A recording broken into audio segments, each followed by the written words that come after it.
今年一届的乐港秋岛游行，这个月30日，一礼拜日下晡举行。今仔嘛开记者会来宣传今年游行的目标，嘛望讲台湾人民让做伙上街头。我们今年的另外一个诉求是反战求生。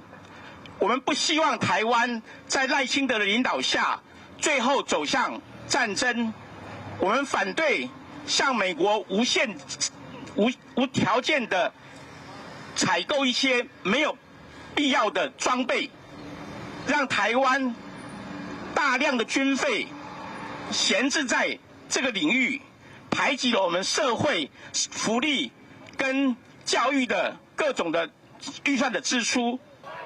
工会团体今仔宣布讲，今年的秋岛游行下晡2点会对立法院出发，经过台北火车头、公园路、路尾到凯达格兰大道。今年有同款的邀请国民党、国民众党的党主席来参加。